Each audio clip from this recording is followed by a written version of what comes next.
Okey, kita akan bincangkan bahagian ketiga dalam genetic inheritance, iaitu genetic mapping. Alright.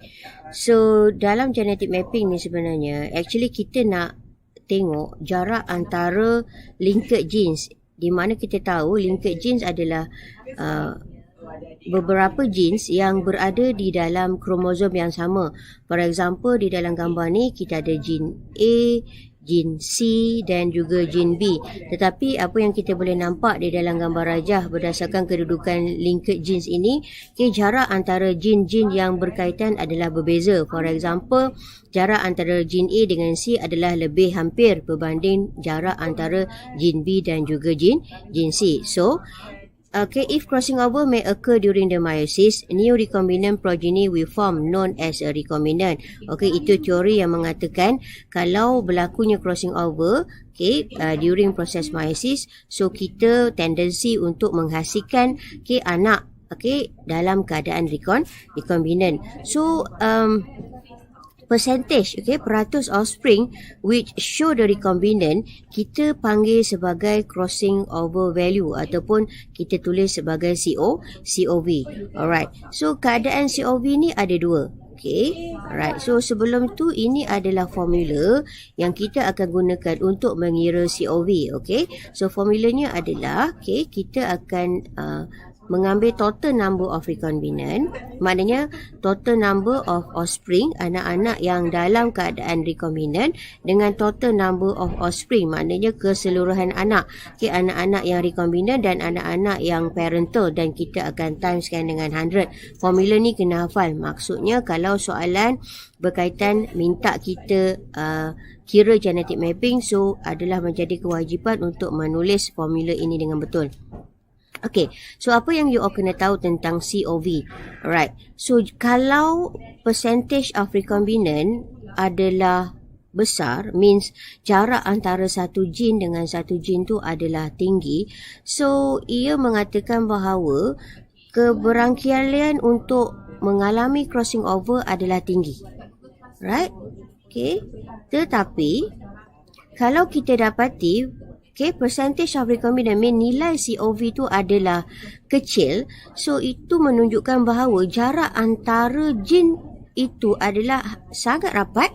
Alright, so ini menyebabkan keberangkaian untuk mengalami crossing over adalah rendah.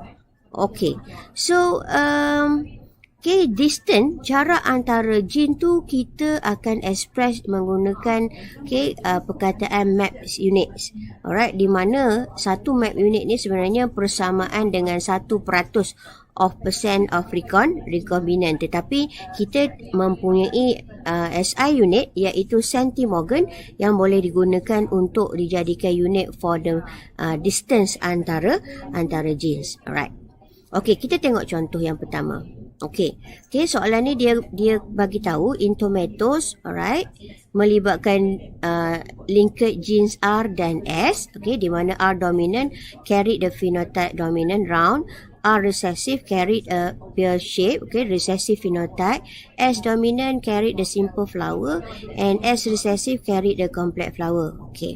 And it said that a cross is done between tomatoes, RS/RS hetero, and then dengan homozygous recessive tomatoes RS resulting F1 as follow. Maknanya dia menghasilkan anak-anak satu round simple 85, round complex 23, pure simple 19 dan pure complex 83. Kalau you all tengok, round simple 85, pure complex 83. Besar kan? Berbanding dengan round complex 23, pure simple adalah 19. So, antara empat anak ni yang round simple dengan pure simple ni sebenarnya ini adalah parental phenotype. Manakala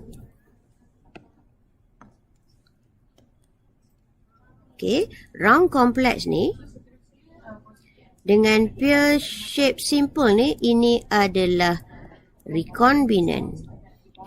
So kalau you all tengok formula tadi, kita kena kira berapa bilangan anak recombinant, right? So cara you all nak identify, biasanya recombinant phenotype mempunyai bilangan yang paling rendah. So sekarang ni 23 dengan 19 tu adalah lebih rendah berbanding dengan 85 dengan 83. So we can say that round complex pear shape simple ni adalah recombinant. Alright. Okay. Right. Kita cuba jawab permasalahan yang diberikan tadi. Right. Okey, kita perlu menggunakan formula COV. Okey, total number of recombinant bahagi dengan total number of offspring darab dengan 100. Right. Okey, so kita tahu total number of recombinant adalah 23 tambah 19.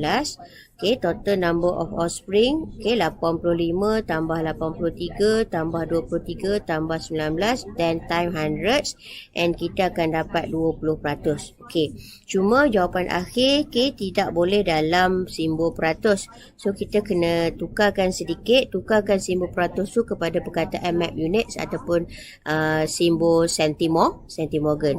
So apa yang kita boleh predict daripada jawapan pengiraan ini adalah so we can say that gene R dengan gene S adalah linked because they are located in the same chromosome, and then jarak di antara gene R dengan gene S adalah hampir 20 map unit. So ia kelihatan agak jauh antara satu sama lain. So bila distance antara dua gene tu adalah agak jauh, so we can say that the possibility untuk berlakunya crossing over adalah tinggi. Alright. So ini satu contoh soalan minta kita kira COV. Alright.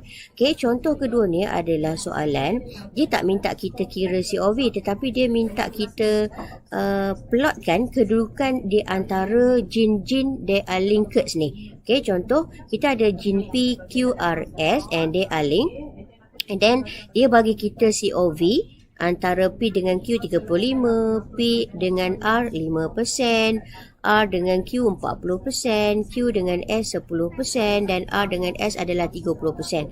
And then dia minta kita map the chromosome. Okay, so cara untuk kita map the chromosome ni yang kita kena identify antara kelima-lima COV yang dia bagi ni, yang mana mempunyai COV persen yang paling tinggi. So bila kita tengok, kita ada 35, 5, 40, 10 dan 30. So it very clear that jarak antara R dengan Q adalah paling jauh, iaitu 40%. Right. So, apa yang kita kena buat? Kena buat garis macam ni.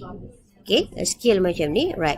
So kita tahu jarak antara R dengan Q adalah paling jauh. So kita letak R dekat situ, Q dekat situ. So kita andaikan dia adalah 40 map units, and then seterusnya kita akan plot jarak gene yang kedua paling jauh. So jarak gene yang kedua paling jauh adalah P dengan Q. So kita boleh andai P dekat situ, so Q dekat situ, so jarak dia dalam 35%. And then kita kena plot lagi jarak antara R dengan S. So dalam 30%. So kemungkinan S dekat situ, so jarak dia 30 map units. Alright, and then Q dengan S adalah 10. Right, and then P dengan R adalah 5 map unit. So inilah yang kita kena lukis ataupun kena buat kalau soalan minta kita mapkan all the link genes yang terlibat. Di mana dia bagi kita crossing over, daripada maklumat crossing over tu kita kena plotkan what we call the scale ni. Boleh. Alright. Untuk soalan genetic mapping tak banyak sebenarnya, tapi kalau dia tanya pun semua berkitar minta kita kira COV ataupun minta kita plotkan skala gene map pada skala ni. Boleh. Alright. So apa yang kita boleh kata daripada ni, bahawa melalui genetic mapping kita boleh tahu distance antara dua genes, right, and then kita juga boleh tahu linear sequence of the linked genes on the chromosome.